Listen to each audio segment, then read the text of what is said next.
जय माई की नमस्कार। मैं हूं हनुमान मिश्रा, आपका अपना ज्योतिषी वांग शास्त्री। उपस्थित हूं एस्ट्रोसेज टीवी पर तुला राशि के जून महीने के राशिफल के साथ। तुला राशि वालों, इस उम्मीद के साथ कि मई 2023 महीने के राशिफल ने आपकी काफ़ी मदद की होगी, यानी कि मई 2023 के राशिफल ने आपको प्लानिंग करने में और महीने को बेहतर बनाने में मदद की होगी। ऐसे में अब हम उपस्थित हैं जून 2023 के राशिफल के साथ, जिसमें हम जानेंगे कि तुला राशि के लिए जून 2023 का महीना कैसा रहेगा और उसके आधार पर आप यह अनुमान लगा सकेंगे कि जून के महीने को और बेहतर बनाने के लिए आपको क्या करना चाहिए और क्या नहीं करना चाहिए। ऐसा करके आप अपने जीवन को और बेहतर दिशा दे पाएंगे तथा बेहतर उपलब्धियां प्राप्त कर सकेंगे। आगे बढ़ने से पहले हम यह स्पष्ट कर देते हैं कि यह राशिफल गोचरों पर आधारित एक स्थूल गणना होती है। ऐसा नहीं कि केवल मैं ही ऐसे राशिफल बताता हूं, बल्कि जितने भी लोग राशिफल बताते हैं उनका मुख्य आधार गोचर ही होते हैं और गोचर सबके लिए होते हैं, ना कि व्यक्तिगत तौर पर आपके लिए।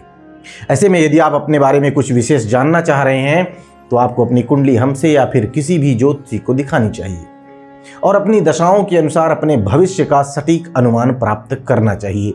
साथ ही यह भी स्पष्ट कर दूं कि इस राशिफल को लग्न के अनुसार देखेंगे तो आपको बेहतर परिणाम मिलेंगे। अपनी लग्न राशि जानने के लिए हमारी वेबसाइट www.astrosage.com पर जाकर वहां अपनी निःशुल्क कुंडली बनाकर अपनी लग्न राशि आप जान सकेंगे। साथ ही साथ किसी भी तरीके का कंफ्यूजन होने की स्थिति में आप हमारे मोबाइल एप्लीकेशन एस्ट्रोसेज वार्ता VARTA के माध्यम से हमारे ज्योतिषियों से संपर्क करके आप अपनी राशि, नक्षत्र, लग्न इत्यादि के बारे में निःशुल्क जान सकते हैं, क्योंकि वहां पर पहली चेक बिल्कुल फ्री है। तुला राशि के लिए 2023 के राशिफल की शुरुआत करने से पहले हम तुला राशि के लिए होने वाले जून 2023 के गोचरों को जान लेते हैं, क्योंकि राशिफल का मुख्य आधार तो गोचर ही होते हैं। ऐसी स्थिति में गोचरों को समझना जरूरी रहता है। तो आइए तुला राशि के लिए जून 2023 के गोचर को समझते हैं। जून महीने में सूर्य के गोचर को देखें तो 15 जून तक यह आपके 8वें भाव में रहेगा। इसके बाद 9वें भाव में गोचर करने लग जाएगा, यानी कि इस महीने सूर्य के गोचर से अधिक अनुकूल परिणामों की उम्मीद नहीं रखनी चाहिए। मंगल की गोचर की बात करें तो मंगल जून के महीने में पूरे समय कर्क राशि में ही अर्थात आपके 10वें भाव में बने रहेंगे। अतः मंगल से हम मिले जुले परिणामों की उम्मीद रखना चाहेंगे। बुध ग्रह के गोचर की बात करें तो बुध 7 जून तक आपके 7वें भाव में है, वहीं 7 जून से 24 जून तक ये आपके 8वें भाव में रहेंगे। इसके बाद ये आपके भाग्य भाव में गोचर करने लग जाएंगे।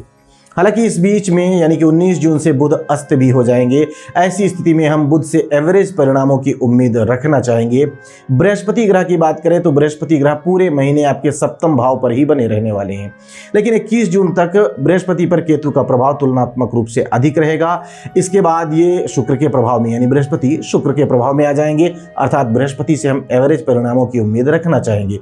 शुक्र ग्रह की बात करें तो शुक्र ग्रह पूरे महीने कर्क राशि में यानी कि आपके कर्म स्थान पर रहने वाले हैं, यानी कि शुक्र सामान्य तौर पर आपको थोड़े से कमजोर परिणाम देना चाहेंगे। वहीं शनि ग्रह की बात करें तो शनि ग्रह पिछले महीनों की तरह आपके 5वें भाव में ही विराजमान रहने वाले हैं, लेकिन 17 जून से शनि वक्री हो रहे हैं और लगभग पूरे ही महीने शनि पर राहु के नक्षत्र का प्रभाव भी रहेगा। ऐसे में शनि से हम मिले जुले परिणामों की उम्मीद रख सकते हैं। वहीं राहु पूरे महीने 7वें भाव में ही रहेगा, जिस पर केतु का प्रभाव भी तुलनात्मक रूप से अधिक रहने वाला है। ऐसे में राहु से विशेष अनुकूलता की उम्मीद नहीं रखनी चाहिए। वहीं केतु पूरे महीने आपके पहले भाव में राहु के प्रभाव में रहेगा। ऐसे में हम केतु से भी किसी सकारात्मक परिणाम की उम्मीद नहीं रखना चाहेंगे। आइए अब जान लेते हैं कि इन सभी ग्रहों के गोचरों का संयुक्त रूप से इकट्ठा आपकी राशि पर क्या प्रभाव पड़ने वाला है। और सबसे पहले चर्चा आपके करियर की। तुला राशि वालों, कार्यक्षेत्र के दृष्टिकोण से जून का महीना आपको मिले जुले परिणाम दे सकता है। साथ ही साथ यह महीना आपसे अपेक्षाकृत अधिक मेहनत भी करवा सकता है। इस महीने आपके 10वें भाव में मंगल और शुक्र ग्रह विशेष रूप से प्रभावी रहने वाले हैं। दोनों के ही गोचर को 10वें भाव में अच्छा नहीं माना जाता। मंगल 10वें भाव में पहुंचने के बाद आपकी एनर्जी को बढ़ाने का काम तो करेंगे, लेकिन मंगल के गोचर के बारे में कहा जाता है कि 10वें भाव में मंगल रोजगार में बाधा देने का काम करता है। साथ ही साथ वरिष्ठों के साथ मतभेद भी होने की संभावनाएं रहती हैं। शासन प्रशासन से जुड़े लोगों से नाराजगी की भी संभावनाएं रहती हैं, ऐसा गोचर शास्त्र कहता है। लेकिन संभवतः इसके पीछे मंगल के द्वारा दिए गए आक्रोश का, घमंड का हाथ हो सकता है। तो ऐसी स्थिति में आपको चाहिए कि स्वयं के भीतर के क्रोध को शांत रखें, शांति और विनम्रता पूर्वक अपने कामों को अंजाम दें तथा वरिष्ठों के सामने शालीनता से पेश आएं। ऐसा करने की स्थिति में मंगल आपको नकारात्मक परिणाम नहीं देंगे, मैं ऐसी उम्मीद करता हूं, और आपकी ऊर्जा आपके कामों में सफलता दिलाने का काम कर सकती है। वहीं दसम भाव में पहुंचे शुक्र व्यक्ति को आराम तलब बना सकते हैं, अथवा काम से अधिक प्रेम या फिर अन्य विलासिता की चीजों की ओर व्यक्ति आकृष्ट रह सकता है और परिणाम कमजोर हो सकते हैं। ऐसी स्थिति में आपको पूरे समर्पण के साथ काम करने की सलाह दी जाती है। ऐसा करने की स्थिति में आपको अच्छे परिणाम मिल सकेंगे। अब हम जान लेते हैं कि जून 2023 का महीना तुला राशि वाले लोगों के आर्थिक मामलों के लिए, फिनांस के लिए कैसे परिणाम दे सकता है। तुला राशि वालों, आर्थिक मामलों में इस महीने आपको कुछ परेशानियां देखने को मिल सकती हैं। आपके लाभ भाव का स्वामी सूर्य 15 जून तक 8वें भाव में है, अतः आपकी मेहनत के परिणाम तत्काल न मिलकर विलंब से मिल सकते हैं और इस कारण से आप क्षुब्ध या परेशान रह सकते हैं। हालांकि 15 जून के बाद सूर्य की स्थिति बेहतर होने वाली है। भले ही सूर्य पूरी तरह से उस समय भी आपका फेवर न कर पाएं, लेकिन जून के पहले भाग की तुलना में दूसरा भाग तुलनात्मक रूप से अच्छा रह सकता है। वहीं धन भाव के स्वामी मंगल की स्थिति को देखें तो मंगल दसम भाव में नीच अवस्था में है। मंगल का दसम भाव में गोचर बहुत अनुकूल नहीं माना गया है, लेकिन जैसा कि मैंने पहले ही करियर वाले सेक्शन में बताया कि कुछ सावधानियां रखने की स्थिति में मंगल कामों में सफलता दिला सकता है। तो यदि आप उन सावधानियों को अपनाएंगे तो आपको काम में सफलता मिलेगी। स्वाभाविक है कि कोई बड़ी आर्थिक समस्या इन कारणों से नहीं आएगी। काम सफल तो धन मिलेगा। फिर दूसरे भाव के स्वामी का नीच का होना धन संचय में बाधाएं दे सकता है, अतः अपने तरफ से भी खर्चों को रोकने की कोशिश करनी है, यथासंभव बचत करने की कोशिश करनी है। साथ ही साथ वाणी में विनम्रता बनाए रखें, जिससे मंगल का नकारात्मक प्रभाव कम हो और आपको कोई आर्थिक समस्या ना आई।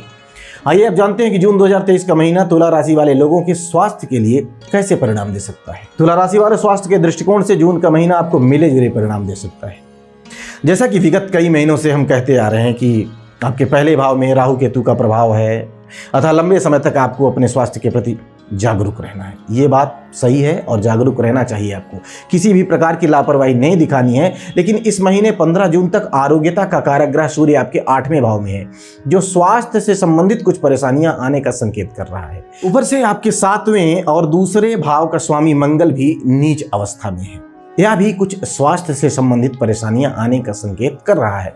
दूसरे भाव के स्वामी का नीच का होना इस बात का संकेत है कि इस महीने आपका खान पान असंतुलित रह सकता है।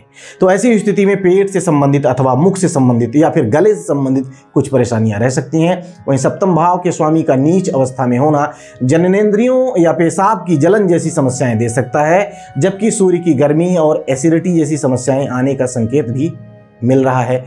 कुल मिलाकर इस महीने आपको अपने स्वास्थ्य के प्रति जागरूक रहना है, जिससे कोई बड़ी स्वास्थ्य समस्या न आने पाए। आइए अब जान लेते हैं कि जून 2023 का महीना तुला राशि वाले लोगों की शिक्षा के लिए, एजुकेशन के लिए कैसे रह सकता है। तुला राशि वालों, शिक्षा के मामले में यह महीना मिले जुले परिणाम दे सकता है। राहु केतु का प्रभाव आपको अपनी विषय वस्तु पर फोकस करने में कुछ अड़चने दे सकता है। हालांकि बृहस्पति की सकारात्मक दृष्टि आपकी मदद करेगी और अनवरत कोशिश करने की स्थिति में, लगातार कोशिश करने की स्थिति में आप अपने सब्जेक्ट पर प्रॉपरली फोकस करके संतोषप्रद परिणाम प्राप्त कर सकेंगे। इस महीने 7 जून से 24 जून के बीच बुध का गोचर कमजोर रहेगा। ऐसी स्थिति में शिक्षा के प्रति कम गंभीर रहने वाले विद्यार्थी कमजोर परिणाम पाएंगे। वहीं मेहनती विद्यार्थी अथवा शोध के विद्यार्थी अच्छे परिणाम प्राप्त कर सकेंगे। शनि ग्रह का भी कुछ ऐसा ही संकेत मिल रहा है। पंचम भाव के स्वामी शनि पंचम भाव में ही है, यह अच्छी बात है, लेकिन शनि पर भी राहु ग्रह का प्रभाव है और वैसे भी शनि मेहनती लोगों को ही अच्छे परिणाम देते हैं।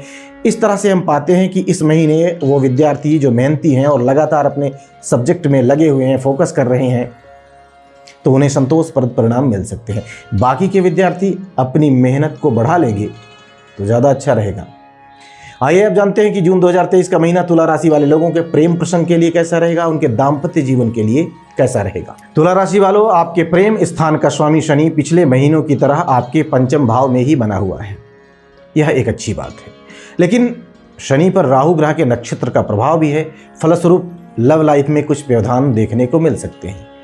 ऐसी स्थिति में यदि आप में से कोई भी एक शंकालु स्वभाव का है तो दिक्कतें हो सकती हैं, इसलिए आपस में संदेह नहीं करना है, अन्यथा बात का बतंगड़ बनते हुए देर नहीं लगेगी, क्योंकि इस महीने संदेह के चलते संबंधों में कमजोरी देखने को मिल सकती है। आपका राशि स्वामी शुक्र दशम भाव में है और नीच के मंगल के साथ है, तो ऐसी स्थिति में सामाजिक मर्यादाओं का ख्याल रखना जरूरी रहेगा। वहीं यदि आप विवाहित हैं तो आपको अच्छे परिणाम मिल सकते हैं। प्रेम में गर्मजोशी का लेवल और बढ़ सकता है, हालांकि काम का प्रेशर दिमाग में रह सकता है, जिसके चलते कभी कभार मूड की खराबी के चलते आप पार्टनर के साथ बेरुखी से पेश आ सकते हैं, लेकिन समझदारी दिखाने की स्थिति में इस तरह की समस्याएं नहीं आने पाएंगी। उम्मीद है आप समझदारी दिखाएंगे और अपने दाम्पत्य जीवन को खुशहाल रखेंगे। आइए अब जान लेते हैं कि जून 2023 का महीना तुला राशि वाले लोगों के पारिवारिक मामलों के लिए और गृहस्थ जीवन के लिए कैसा रहेगा। तुला राशि वालों, पारिवारिक मामलों में इस महीने आपको सावधानी से निर्वाह करने की आवश्यकता रहेगी। यद्यपि आपके दूसरे भाव का स्वामी आपके राशि स्वामी के साथ युति कर रहा है, यह एक अच्छी बात है, लेकिन दशम भाव में शुक्र और मंगल दोनों ग्रहों के गोचरों को अच्छा नहीं माना गया है। फलस्वरूप यह पारिवारिक मामलों में कोई विशेष सपोर्ट नहीं करेंगे। ऊपर से दूसरे भाव का स्वामी मंगल नीच का भी है। ऐसी स्थिति में कोई पारिवारिक सदस्य आवेश में आकर घर परिवार के माहौल को खराब करने का काम कर सकता है। आपकी वाणी में कठोरता भी इस समस्या में आग में घी डालने का काम कर सकती है। तो ऐसी स्थिति में देश काल परिस्थिति के अनुसार स्वयं को उस अनुरूप बनाकर परिस्थितियों पर नियंत्रण पाने की कोशिश करनी है, यही समझदारी कही जाएगी। चतुर्थ भाव की स्थिति कोई विशेष कमजोर नहीं है, लेकिन राहु के प्रभाव के चलते कभी कभार गलतफहमियां गृहस्थ जीवन में व्यवधान देने का काम कर सकती हैं। अतः गलतफहमियों से बचकर परिजनों का ख्याल रखते हुए शालीनता वाला बर्ताव बनाए रखना है, जिससे परेशानियां आपके विरुद्ध ना होने पाएं। आइए अब जानते हैं कि यदि जून के महीने में आपको किसी तरह की कोई परेशानी होती है तो आपको कौन से उपाय करने चाहिए। उपाय के रूप में सूर्योदय के समय स्नान ध्यान से निवृत्त होकर सूर्य भगवान को कुमकुम मिला हुआ जल चढ़ाना है। निसंतान व्यक्ति की सहायता करनी है, उनका आशीर्वाद लेना है। प्रत्येक शुक्रवार को देवी दुर्गा को गुलाब के फूलों की माला चढ़ानी है, इससे आपके जीवन में बेहतरी आएगी। तो हम उम्मीद करते हैं कि जून के महीने के इस राशिफल को जानने के बाद आप अपने इस महीने को और बेहतर ढंग से प्लान करेंगे और उस प्लानिंग के अनुसार सही ढंग से आचार व्यवहार करते हुए आप बेहतर परिणाम प्राप्त करने में सफल रहेंगे। भगवती आप सब पर कृपा बनाए रखें। जय माई की। For regular updates, follow our Instagram page right now.